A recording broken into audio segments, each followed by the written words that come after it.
Welcome to Dory Cote on Shamanism, a weekly podcast that explores one theme in shamanism throughout each month. Get comfortable, have a seat, and let's get started. Welcome to episode number 43 of my podcast. I'm very excited to be talking with you today about shamanism and children who have special needs.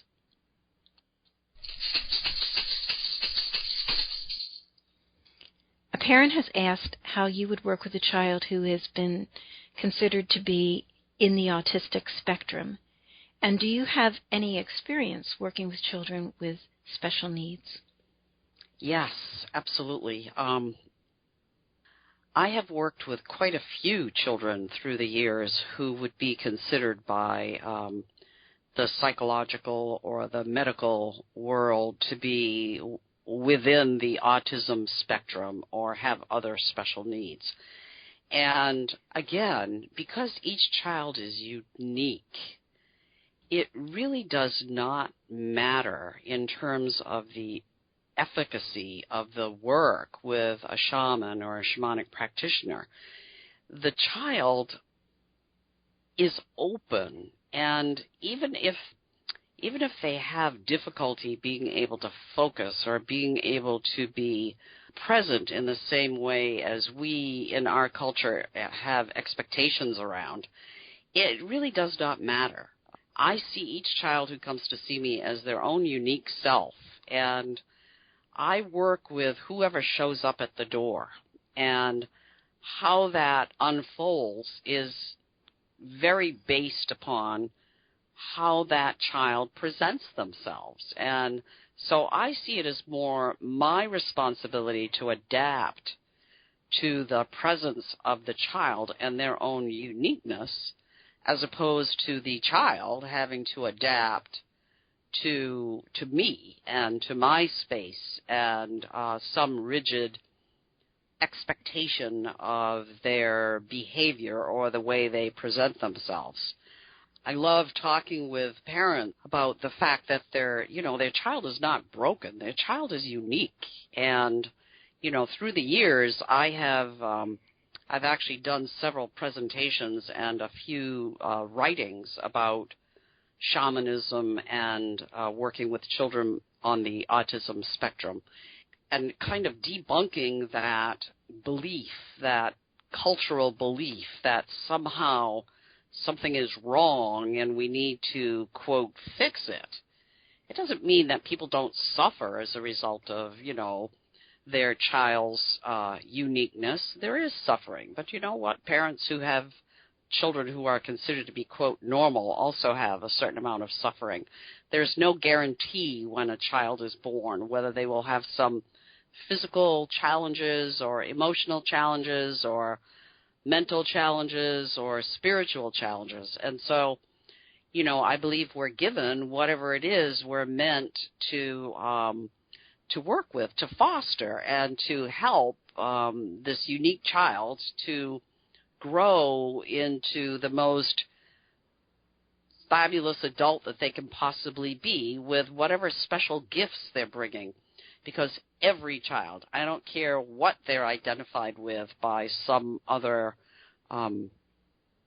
agency or a medical community or a psychological community, I understand why people have to have those tags and those identifications in order to, to get insurance covered and all those kinds of things. But it doesn't matter to me what those labels are.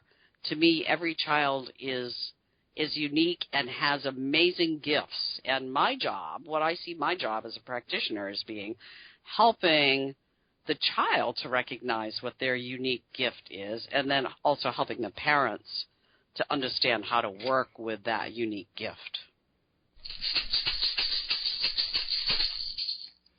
Can you help parents better understand how to work with their special needs children from a spiritual dimension? And does that make a difference? Yes, that is really, truly what often is the biggest presenting need when a parent comes to see me with a child who has some special need is for me to help the parent to better understand how to work with the uniqueness of this particular child. So I'll give you a for instance. I remember quite a few years back a mother bringing me, coming with a child, a girl who was, I think, probably about 9 years old, as I recollect. And she was a bit of a loner, and although she was academically quite successful, she had a great need for a lot of alone time, specifically in nature. And so she would come home from school and drop her belongings and run out into the woods and spend, 2, 3, or even more hours out in the woods by herself, communing with nature and creating little forts and talking with the animals and embracing the trees. And the mother was really concerned about that because, that isn't what is considered, quote, normal in our culture. So working with the child, I was able to uncover that she just had this amazing, deep spiritual connection with nature. And it was something that she needed in the same way that we all need water and we all need food. And without that connection, she would not thrive. And so rather than looking at the child as somebody who had a problem, I was able to help the parents see, wow, this child of yours does not have a problem. She is actually really living into her uniqueness and has found a way to really feed herself so that she can be successful in the outside world, so that she can sit at a desk and achieve the academic success that you're looking for her to have. So rather than being concerned about it or trying to control what she's doing, I suggest you embrace it and support her in whatever ways you can to have that experience so that it feeds the wholeness of who she is. That's just one example of how it is really important for the parent to be brought into the shamanic healing work with a child so that they can help foster whatever uniqueness or whatever shifts need to happen in a child's life for them to be successful.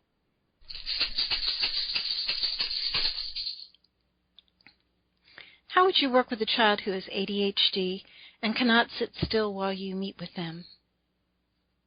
Yes, I love working with children who have ADHD because they're so alive. I'm thinking about an example that goes back a little while, probably a couple of years ago, that really kind of drove it home for me. First of all, as I've said earlier in the podcast, I work with each child as they present themselves. They come in the door, and I am quickly able to assess who is this child, and it's really obvious when a child has ADHD or some other presenting situation in which that does not allow them to sit still. So I think about this day a couple of years ago when I happened to see two young boys almost back to back. And the first one came in, and he was very much clinging to his mother, and I think he was about maybe 10 or 11, but he was he was very quiet and very shy, and really, really needed a physical and emotional connection with his mom. They sat very close to each other on the couch, and it wasn't that he was nonverbal. It was just that he was very quiet and very mild-mannered. And we did some fabulous work together. He really resonated with the concept of what I was doing and how we would work together, and it was a beautiful session. And then the next child who came to see me later that day literally blew into my office door without stopping. He arrived at the door and just came blasting through the door. And it was wintertime. He didn't take his boots off or anything. He just blasted through the door and went through my office looking at everything and touching the books and touching my drum and sizing everything up and pacing around. And saying hello, and he was like very, very excited and just filled with this kinetic energy. And so here is a child who I'm not going to stop at the door and say, whoa, whoa, whoa, stop right there, take your boots off. This is a child who has a lot of kinetic energy and is in a new place, and I just need to allow him to be. And as I allow him to be, we're able to connect with each other. I'm able to talk with him about the drums and forget about the fact that he has these wet, kind of muddy boots in my space. You know what? The floor washes up. It's more important for me to be emotionally and spiritually connected with this child in order for us to be able to do some work together. So working with a child with ADHD means that you don't necessarily ever get a chance to sit with this child. It might be too much to expect of them, particularly if they've just come from a whole day at school. They're not going to want to or really be able to sit still. So you have to move with them. You can't expect them to just sit still, and that's what I do. I move around with the child. We pick up the drums right away, and we drum and we talk and we rattle and we move, and we do the work without skipping a beat, and that's the way it is. And the parent might be worried about, the child in the muddy boots, and I quiet them down instantly to assure them this is okay. This is not school. This is not a medical office. This is playtime, and we're going to work together here. So just relax. So that, to me, that's very exciting. It's about, as I said before, it's about meeting the child where they are. The child is my client. The parent is paying for it, and the parent is bringing them.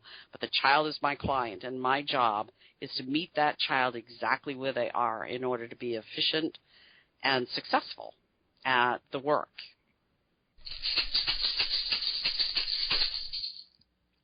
Have you ever worked with a child who is nonverbal? And if so, how would you be able to work with a child who cannot express what is happening in his or her world? Yes, well, the world of shamanism is actually outside of language, and many people in the listening audience know that. When we do a shamanic journey, we're going to a place where there is no space, there is no time, and there is really no language. As practitioners, we have to train ourselves to understand how to convert what is happening in the journey into language so that we can be effective with our client. So the fact that a child is nonverbal, whether they're nonverbal because they haven't developed speaking yet because of their youth, if I'm working with an infant, I'm not expecting them to speak, or if I'm working with a 2-year-old, their speech might be just a matter of a few words here and there, but certainly not elaborate sentences.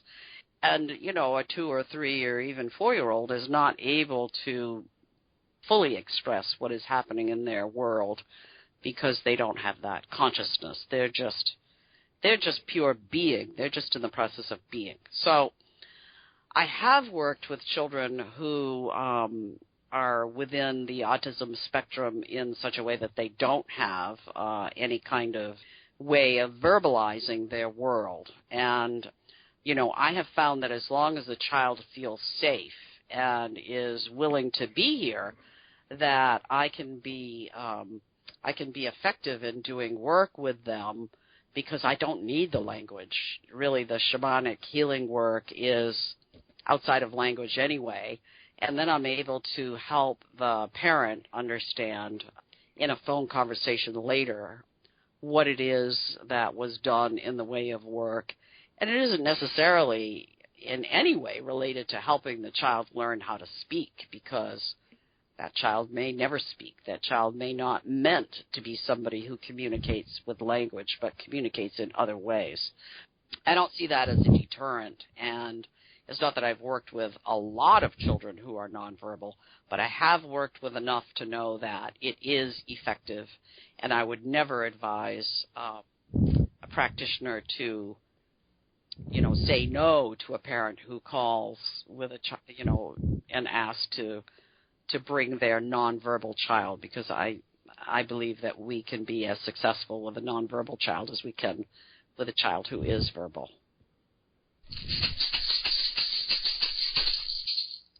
This completes the questions that we have.